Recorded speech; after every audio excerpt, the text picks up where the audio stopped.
Turcotte, reconnu coupable, allait en appel de cette condamnation-là. Et son avocat évalue qu'il y aurait eu 3 erreurs par le juge Vincent. Il veut obtenir un 3e procès dans cette cause-là que tout le monde connaît au Québec. 3 erreurs de droit relevées par les avocats de Turcotte. On voit déjà la première. On va demander à Nicole Gibault, juge à la retraite, qui est avec nous en studio, de nous aider à mieux comprendre. Bonjour Nicole.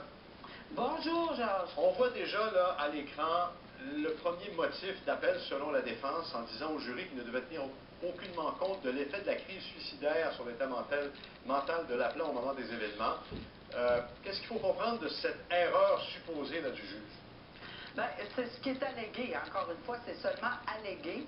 On prétend qu'on n'a pas fait ou on n'a pas fait cette mention-là. On prétend qu'on n'en a pas, que le juge n'en a pas tenu compte dans ses directives ou enfin qu'il ne l'a pas dit au jury comme tel. Reste à voir, là, parce que évidemment, ce motif d'appel va être longuement défini dans un mémoire qui va être déposé dans les prochains 60 jours, comme les 2 autres motifs. Oui. On va en apprendre beaucoup plus. Vous comprendrez qu'il y a des notes sténographiques énormes, là, ça va être incroyable, et on va y aller à la virgule près. Mais écoutez, le juge Vincent, ça faisait longtemps qu'il était prêt, de toute évidence, il avait préparé ses directives, il les a lues. Il n'est pas sorti de son cadre quand il lisait ses directives.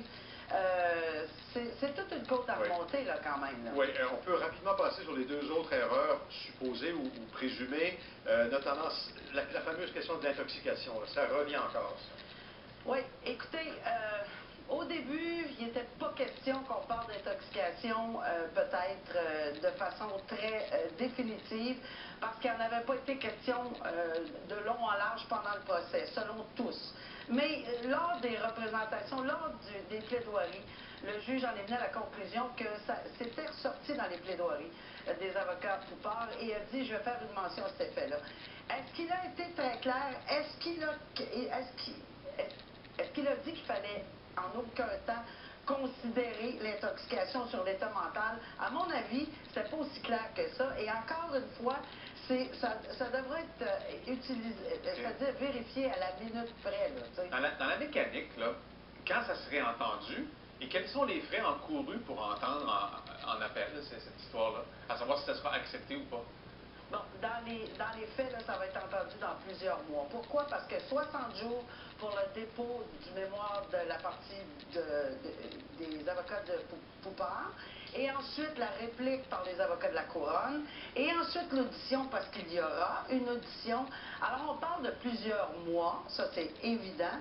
Et qui va payer? Écoutez, on n'a pas de réponse confirmée, mais c'est sûr que si on se fie à ce qu'on a entendu au dernier procès, M. Turcotte n'a pas les moyens, c'est l'aide juridique.